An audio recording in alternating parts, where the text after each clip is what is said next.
Hello guys, welcome to Pakistani real reaction. तो कैसे हैं आप सब? उम्मीद है आप सब बढ़िया होंगे। मेरा नाम है मुदस्सिर। मैं हूं मुबशर। सो गाइस, आज की वीडियो काफी ज्यादा कमाल की होने लगी है। वीडियो का जो टाइटल वो है चंद्रयान 3 अभी रास्ते में है और भारत ने 2 और स्पेस मिशन तैयार कर लिए। मतलब भारत का ISRO is not coming slow. मतलब 2 मिशन दो और मिशन स्टार्ट और हो रेडी गए। भी हो गए अब ये भाई। कौन से मिशन रेडी हो गए हैं और कब ये लॉन्च होंगे इसके अंदर देखेंगे। और चंद्रयान 3 अभी तक पहुंचा रास्ते भी नहीं है। में अभी वो रास्ते में और इतनी जल्दी इसरो ने सब कुछ कर लिया। काउंटडाउन करते हैं 3 एंड स्टार्ट। दोस्तों, स्पेस के क्षेत्र में भारत अब इतनी तेजी से प्रगति कर रहा है जिसके बारे में किसी ने भी नहीं सोचा होगा। आपको ये बात जानकर बहुत हैरानी होगी कि हमारे 3 flagship space programme Vande Bharat train की रफ्तार से भी ज्यादा तेज गति से आगे बढ़ रहे हैं और इनमें हो रही डेवलपमेंट काफी शानदार है, जिन्हें सुनकर आपका सीना गर्व से चौड़ा हो जाएगा, क्योंकि ये तीनों प्रोग्राम चांद से लेकर सूरज और पूरे अंतरिक्ष में भारत के दबदबे को कई गुना ज्यादा बढ़ा देंगे। तो चलिए एक एक करके इन तीनों प्रोग्राम से जुड़ी अपडेट को समझते हैं। दरअसल दोस्तों, इस वीडियो में हम जिन 3 स्पेस मिशन के बारे में बात करने वाले हैं वह है आदित्य L1, गगनयान और चंद्रयान 3, जिनसे जुड़ी काफी बड़ी अपडेट अब एक ही साथ निकलकर सामने आ चुकी है। तो चलिए सबसे पहले शुरू करते हैं आदित्य L1 और गगनयान को लेकर आ रही खबर से। लेकिन उससे पहले अगर आप हमारे चैनल पर पहली बार आए हैं तो मेरी एक छोटी सी रिक्वेस्ट है कि नीचे दिए गए सब्सक्राइब बटन को दबाकर बेल नोटिफिकेशन ऑन कर लें, जिससे हमारी डेली वीडियो की नोटिफिकेशन आप तक सबसे पहले पहुंच सके।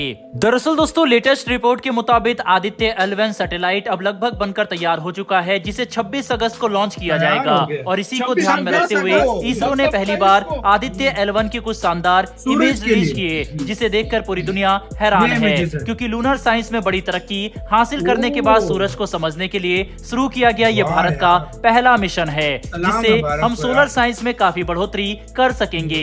बता दें कि आदित्य L1 भारत का पहला सोलर एक्सप्लोरेशन मिशन है, जिसे पृथ्वी से लेंजीरियन पॉइंट तक पहुंचने में 4 महीने का समय लगेगा, जहां पर ये पृथ्वी और सूरज के गुरुत्वाकर्षण बल का इस्तेमाल करके स्थिर रह सकता है, जिससे काफी कम फ्यूल कंजप्शन होगा और हम आसानी से सूरज पर रिसर्च कर सकेंगे। दोस्तों, इस वक्त ये सैटेलाइट श्रीहरिकोटा में सतीश धवन स्पेस सेंटर में पहुंच चुका है, जहां से ही इसकी एक नई इमेज रिलीज की गई। इसे 26 अगस्त को PSLV XL रॉकेट की मदद से लॉन्च किया जाएगा, जिसके बाद ये सूरज के नजदीक पहुंचकर सूर्य के फोटोस्फीयर, क्रोमोस्फीयर और सबसे बाहरी लेयर को समझने की कोशिश करेगा, जिसके लिए इसमें 7 काफी एडवांस पेलोड लगाए गए हैं। इनसे हम सूर्य के सोलर विंड, कोरोनल हीटिंग और डायनेमिक सोलर एटमॉस्फेयर के बारे में काफी इंटरेस्टिंग जानकारी हासिल कर सकेंगे। वहीं पर भारत के पहले ह्यूमन स्पेस फ्लाइट मिशन मतलब गगनयान को लेकर भी कुछ काफी बड़ी अपडेट निकलकर सामने आ चुकी है, जिसके तहत अब इस मिशन का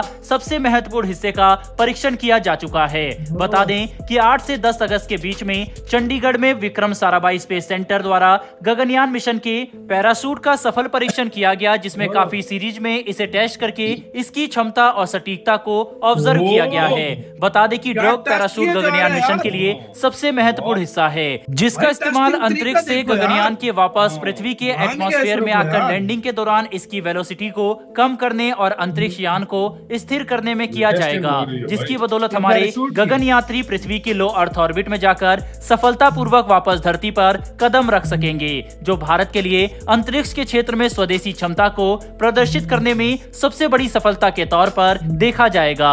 और अब क्योंकि गगनयान मिशन का लॉन्च भी नजदीक आ चुका है, जो 2023 के अंत या 2024 के मध्य तक होगा, इसीलिए यह परीक्षण और भी ज्यादा महत्वपूर्ण था। बहरहाल दोस्तों, बढ़ते हैं इसी के साथ हमारी चंद्रयान 3 को लेकर आ रही खबर की तरफ, जिसे सुनकर पूरी दुनिया हैरान रह गई, क्योंकि इसरो अब एक ऐसा कारनामा करने जा रहा है जिसके बारे में किसी को अंदाजा तक नहीं था।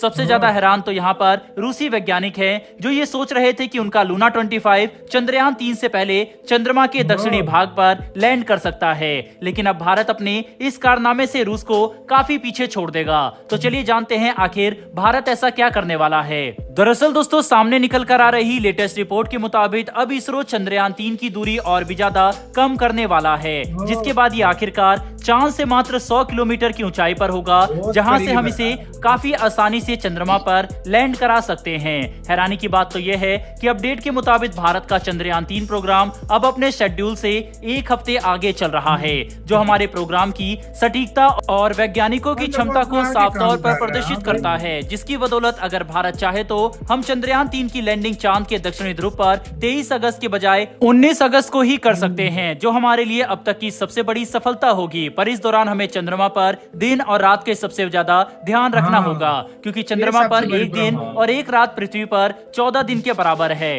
इसीलिए अगर हमने रात में चंद्रयान 3 की लैंडिंग करा दी तो इसके उपकरण खराब होने का खतरा सबसे ज्यादा होगा, क्योंकि रात के समय चंद्रमा पर तापमान -100 डिग्री से लेकर -200 डिग्री तक गिर जाता है, जिसमें चंद्रयान 3 ही नहीं बल्कि किसी भी लैंडर या रोवर के सेंसर, इंजन और लगभग सारे उपकरण खराब होने का खतरा सबसे ज्यादा होगा। इतना ही नहीं बल्कि रात के दौरान चंद्रयान 3 का रोवर अपने सोलर पैनल का इस्तेमाल करके ऊर्जा भी जनरेट नहीं कर सकता।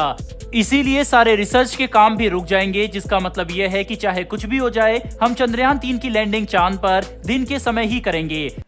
इसी से तो यार वीडियो खत्म यार, वो जाहिर बात है फिर उधर तापमान बहुत कम हो जाता है। लेकिन यार गाइस मेरा एक क्वेश्चन है, देखो आप हंसना नहीं, देखो यार मुझे अब क्वेश्चन है, आप देखो मुझे नहीं पता तो मैं आप लोगों से पूछ रहा हूँ जिसको इसके बारे में इंफॉर्मेशन है। मैं ये पूछना चाहता हूँ, देखो अभी एक दिन हम धरती पे जो अपना 365 दिन होते हैं साल में भाई, उस लिहाज से हमारी उम्र बढ़ती जा रही है। मतलब आज एक कोई 25 का है तो 26 का साल बाद हो जाता है। चांद पर अगर 14 दिन धरती के मतलब 14 दिनों में उधर एक दिन होता है, तो भाई मतलब उधर जो अगर रहना, मतलब फर्ज करो फ्यूचर में इंसान उधर रहना स्टार्ट कर देंगे तो उनकी उम्र भी उसी लिहाज से होगी ना भाई। फिर हो सकता है, ये तो मुझे भी नहीं पता मतलब यार। उनकी देखो अभी उम्र कोई भी गया रहा रहा तो नहीं, अगर होता। फ्यूचर में मैं बात कर रहा हूँ, अभी तो देखो पॉसिबल नहीं है, अभी तो टेक्नोलॉजी और बढ़ेगी। तो मतलब ये आप लोग प्लीज थोड़ा एक डाउट मेरा क्लियर कर दीजिएगा। मतलब हाँ ऐसे वैसे सही क्वेश्चन है ऐसे भाई। खुराफाती क्वेश्चन इसके माइंड में आते हैं। मतलब तो यार ये प्लीज क्लियर कीजिएगा। अब आते हैं और चीजों की तरफ। गगनयान रेडी है, 26 को निकल जाएगा। सॉरी ऊपर आदित्य जाकर L1, उम्र कम हो जाएगी हाँ इंसान की। आदित्य L1 जो है वो 26 को निकल जाएगा। तो ये बहुत बड़ी बात है, बहुत बड़ा मिशन है, मतलब फ्लैगशिप मिशन है, एक और one of the biggest mission खुशखबरी में से ये एक है। कि चंद्रयान के 3-4 दिन गुजरे होंगे हाँ। लैंड करने में, और आदित्य L1 जो आदित्य है L1 निकल निकल जाएगा। जाएगा। मतलब इतनी, और गगनयान का भी काम, वो ट्रायल भी उसके चल रहे हैं, सब हाँ, कुछ हाँ। चल रहा है। मतलब इस साल के एंड तक वो भी निकल वो भी जाएगा। निकल जाएगा। मतलब इतने हाँ। हैवी मतलब इंडिया ने जो है ना वो और पैराशूट की प्रोग्राम टेस्टिंग स्टार्ट कैसे हो रही है भाई? वही टेस्टिंग हो रही है सब लेकिन कुछ। मुझे नहीं लगता भारत अपना चंद्रयान 3 पहले उतारे, क्या पता उतार भी दे, लेकिन मुझे क्योंकि भी जब नहीं लगता यार। 23 तारीख जो फिक्स डेट की वो होती जो है। डेट तैयार डेट की करता होती, उसको मुझे नहीं मुश्किल लगता है कि चेंज 23 की जाए। तारीख तक हाँ उतारे, 23 से पहले उतारे। 23 से पहले 23 उतारे। तारीख तक लेकिन उतारेगा। कुछ भी हो सकता है, इसरो बैकअप प्लान रेडी रखता है। बिल्कुल। लेकिन दूसरी बात, लूना ने बहुत बकचोदी की है, वो तो रास्ते में ही मजा आ जाए मैं कहता हूँ। आगे समझ गए होंगे। चलो हम तो लेकिन यही कहते हैं कि यार हमारा अब जो मेन टास्क है वो मतलब उसको लैंड सेफली कराना है लैंडिंग करते चंद्रयान। हैं बस। आपका कैसे कहना है, अपने कमेंट सेक्शन में दे, अपना बहुत ज्यादा ख्याल रखना तो है।